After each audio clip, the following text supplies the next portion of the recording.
What is the crack, everyone? UFC 298 has just finished this weekend, and in today's video I'm going to be breaking down all of the fights on the main card, and I'm going to be giving my opinion on what I think each fighter should do next. If you want to see the breakdown and review of the main event, make sure and go and check that out on my channel. It has been uploaded there already. In this video I'm going to be looking at the main card apart from the main event. It was such a big moment, I thought it deserved its own video.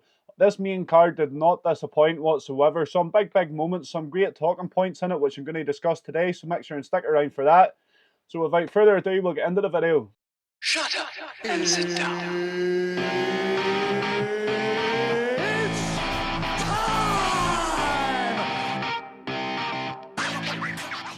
So the first fight on the main card was Hernandez against Kypolov.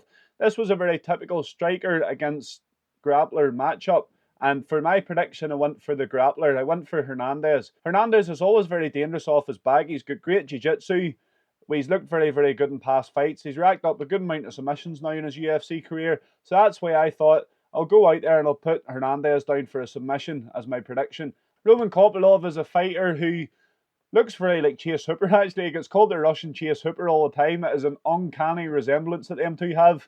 But anyway, he's a fighter that he's very good on his feet, and he's had a bit of a strange start in his UFC career. Well, we couldn't really call it a start because he's now 7 fights in, 8 fights in after the weekend. But his first 3 fights he lost, so he went off to a real bad start and a bad run. And then his last 4 fights he had won, so he was 4-3 in the UFC. This was his 8th fight. It was a big fight for him. It was his biggest step up an opponent yet. In my opinion, Roman Kypolov is one of the more exciting Russian fighters to watch. He's not your typical wrestler. He's very much a striker. He's got 11 KOs in his career, so this is, he's got that devastating power in his hands. He's only ever went to a decision twice, which isn't typical of a Russian fighter.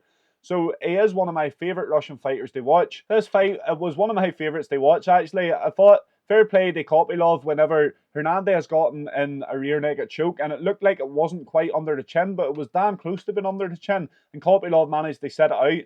I had Hernandez on for a submission in my bet, and at that moment I was just thinking, please tap, please tap. I didn't know how Kypolov managed to set that out, but then the next transition, Hernandez managed to get a proper rear naked choke and with both hooks in, and he managed to get under the chin, and Roman Kypolov then tapped. Hernandez looked like such a G as he was choking him out. Obviously, he was laughing and he was having a carry on while he was choking him out. That was cool to see. So fair play to Anthony Fluffy Hernandez. This was a great win for him. At season go, 5 wins in his last 5 fights. What next for him? I think Chris Curtis would be a good matchup. Chris Curtis obviously came off a win on the Canadian card. His fight was pretty lackluster that night. But I think Hernandez against Chris Curtis, again, it's very much a striker against a grappler, so it'll be a great matchup. That's a fight I would love to see, maybe at UFC 301 or 302 or something like that. It'll be an exciting matchup in the middleweight division, and I think it's a gradual step up for Hernandez. He's won 5 in a row, so I think he deserves to start fighting guys like Chris Curtis and guys who's just that sort of pedigree above his current competition. So moving on to the next fight of the night, Merab against Henry Cejudo. This was another great matchup. It was very much the up-and-coming star against the veteran in the bantamweight division. I picked the Henry Cejudo decision, and in terms of betting, this was the most obvious bet of the night. Merab is a very decision-heavy fighter. He really puts the pace on in his fights. His cardio is out of this world, probably one of the best in the whole roster. But he hasn't really got that finishing power. He hasn't got dynamite in his hands as some fighters do, and he hasn't really got a massive submission threat. So I think a Merab decision, it was a pretty obvious pick. As for Henry Cejudo, the first round he looked pretty good. I would actually say Henry Cejudo won the first round in my opinion, but as the second and third round went on, he just didn't look at it at all. Henry Cejudo is a fighter who's got his wrestling accolades. That's what he's built his career on. Merab was able to pick him up, walk him to the far side of the cage and slam him down and land a punch while he was on the ground. This should not be happening to a wrestler as qualified and as good as Henry Cejudo. This shows how good Merab is, but it also shows the stage of the career that Henry Cejudo was at. Maybe he shouldn't have come back. He came back and obviously he got beat by Sterling and now Merab. Maybe he should have retired as the champ. In hindsight, that is what he should have done. Or he should have kept fighting. The other thing he should have done was maybe not take so long out, and he should have kept fighting. It looks like Henry Cejudo, he did come out and say that he was going to retire if he lost this fight. He didn't get a chance on the mic to retire again, which I thought was quite harsh from Dana. But will we see Henry Cejudo again? I don't think so. As for Merab Dvalishvili, the next fight has to be Sean O'Malley. As if Sean O'Malley beats Marlon Vera next month, it has to be a shot at the title for Merab. He's beat all the contenders. He's looking very good. Obviously, this win against Cejudo, the formal double champ, To me, his next fight has to be for the title. It would be unfair for it to be otherwise. Merab is a fighter where his personality really doesn't match his fighting style. His fighting style, you know, as I said, it's very decision heavy. He hasn't got highlight reel moments. Merab is a fighter where his fighting style really doesn't match his personality.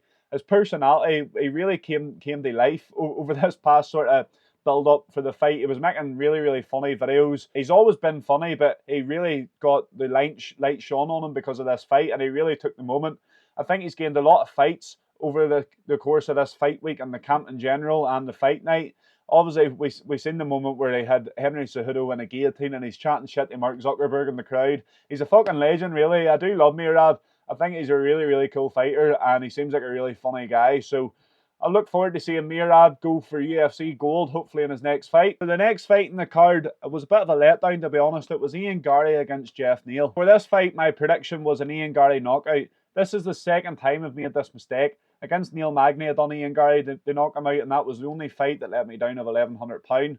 Again, it looked like it was going to be let down to £300 this time because Ian Garry didn't knock his opponent out. I always think of Ian Garry knocking out D-Rod. D-Rod hadn't been knocked out before. Ian Garry landed that head kick, and a lovely head kick it was, and he managed to knock him out. So I always think of that when I think of Ian Garry, and I need to stop doing that, to be honest. I need to think he maybe is more of a points fighter than what I thought. This fight with Geoff Neal, it wasn't a great fight. Ian Garry, there was times Ian Garry was really backing off. He was pretty much like, he wasn't running, but he was going from side to side, like doing big massive side steps around the cage, backing off. He really didn't take it to Geoff Neal. If Ian Garry is as good as he says he is, he has to be beating opponents like Geoff Neal. I get Ian Garry's unbeaten, but Geoff Neal, he was a sitting duck, really. He was there to be knocked out. Geoff Neal, I seen him talking on the build-up to this fight, and he says, I'm going to get paid and go home. To me, that is not the mindset you want a fighter to be in. He seemed like, not that he was just there for the payday, you know, he obviously put up a decent fight, but Geoff Neal, he wasn't there to get into a proper brawl with Ian Garry. I think if Ian Garry really put the pressure on and really stepped up his intensity within this fight, he could have finished Geoff Neal. And it was the same against Neil Magny as well. If he stepped up the intensity in that fight too, he could have finished him. But as they say, if my granny had balls, should be my granda. And Ian Garry didn't finish Geoff Neal, and he didn't finish Neil Magny, and that's the way we have to look at it. This fight week was massive for Ian Garry. Obviously, he was coming back from getting a lot of hate. Last time out he was meant to fight, he got pneumonia, so he wasn't able to fight. This was the rescheduled one. Everyone was pretty keen to see how Ian Garry would come out and respond to the haters. He did say he was going to sort of stand over Geoff Neal's body as he knocked him out cold and stuff. None of this happened. Ian Garry, he really didn't put on a performance that excited anyone. Are you excited for Ian Garry's next fight? I think even on the mic this week, the press conference, Ian Garry, he sounded kind of nervous. He sounded a bit pissed off that everyone was booing him. Going. Every single one of you is talking about me. Every single one of you is here to see me. As Chael Sonnen would say, sometimes you have to play into the heel. Sometimes you have to make them hate you more. Ian Garry tried to turn the tides. He tried to sort of say, oh, Sean Strickland said this about me and that's not on, whatever else. Instead of doing that, he should have came and he should have slabbered to Sean Strickland, really brought up Sean Strickland's childhood trauma or something crazy like that. He really should have kept having digs at Sean Strickland. But instead, he's looking for people to apologise nearly, and it's like, no, that there is not how the fight game works. As Chael Sonnen says, sometimes you have to buy into the heel. You have to become the heel character, and at the end, you'll be loved. And this is very true, and this is what Ian Garry's failing to see, in my opinion. I don't want to comment on his personal life. It's up to Ian Garry what he does, you know. Who are we in the MMA community to say what he does with his wife or whatever else, or his family dynamics? That is not up to us to talk about, in my opinion. But what we can talk about is how he responds to the hate and how he responds to the criticism. And for me, he didn't do it very well. He had his chance this week to really win a lot of fans back by really buying into the heel position, by slabbering the other fighters, by making it look as if he doesn't care. He says he doesn't care, but you can visibly tell he cares, and he fought like a man who cares. He fought like a man that was happy to get the points win. As I say, he was backing off a lot to fight, really going from one side of the cage to the other without really doing much. One of the only fighters that is probably hated more than Ian Garry at the minute is Colby Covington, so this would be a great matchup where it's like battle of the two hate it, and Ian Garry, I think if he comes out on top, if he gives Colby Covington a beating, I think people would kind of like to see it. I would like to see it. I hate Colby Covington. I think he's a complete and utter prick, to be honest. I didn't like the way he got on with Leon Edwards, so I would happily back Ian Garry in this fight, and I would happily want Ian Garry to win this fight just to shut Colby Covington up and put the nail in the coffin of his once and for all. So in complete contrast to the Ian Garry fight, what a fight we had as the co-main. Robert Whittaker against Paulo Costa. These are two guys that was prepared to die in that cage to get the win. My prediction was right. I'd done a Whittaker decision. I think this was probably the most chosen pick from the sort of social medias and my friends and stuff that I'd seen. Most people had done a Whittaker decision, and it made sense. Paulo Costa and Whittaker, they're both hard men to put away. Obviously, Whittaker coming off the back of the Dricus du Plessis loss. This was a massive fight for him. Paulo Costa, it was kind of hard to know what to expect. He looked really good last time out, but he's been so inactive.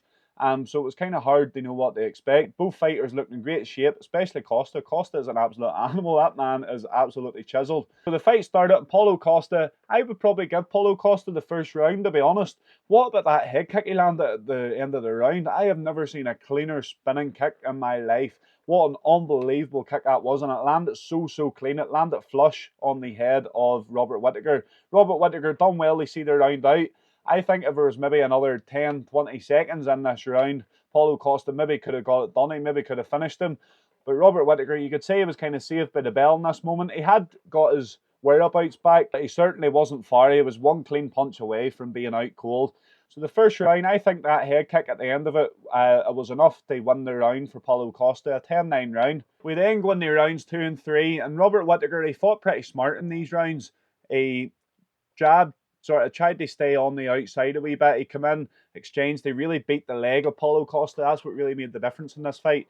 Paulo Costa, you can see how much he slowed down from the first to the third round, and this was down to cardio, but not only that, I think the majority of it was down to the fact that Whittaker had beat up his lead leg so much that it really started to slow him down. So it was a smart fight by Whittaker. He done what he had to do to get the win against a real tough opponent in Paulo Costa. I was happy to see this. Who doesn't love Robert Whittaker?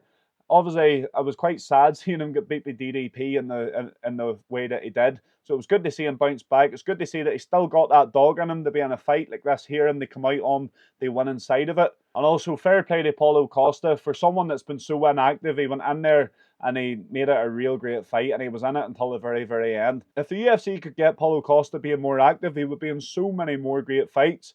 His fights do tend to be very exciting, and I don't think the stock drops at all from this loss against Robert Whittaker. What's next for these two then?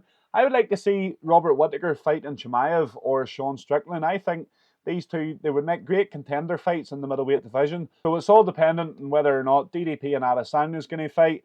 But let's just assume they're fighting for this scenario. Well, then I would love to see Robert Whittaker against Sean Strickland or Chimaev. They would be great matchups. For Paulo Costa, I think he is a bit of a gatekeeper around this division, although I do think he should stick around the top 5.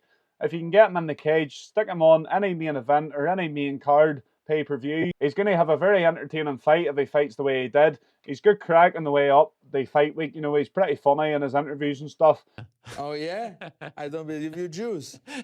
I don't believe in that shit. My friend Joe's going to help you out here. What do you want? No. Okay. To he come back because I don't like to steal something from Okay, somebody. fair enough. So for Paulo Costa, stock doesn't drop much, as I said. I would like to see him stick around the top 5. Maybe a fight against the likes of Cannonier or something like this here would be good. There is a few options there for him, but he's a guy that I would love to see back and pretty soon, and I hope he doesn't stay out as long as what he has in previous times. So obviously the only fight left is the main event of the evening, and as I said, I've done a separate video for it because it was such a big moment. I felt it deserved its own video. If you want to see this video, make sure and just click it. It'll either be here or here. I'm not sure what side it'll be on, but click it anyway. Go and check it out. And thank you for sticking around this long to the end of this video. Make sure that if you enjoyed this content, like, share and subscribe and hit the bell so you get a notification when my next video goes live. Cheers.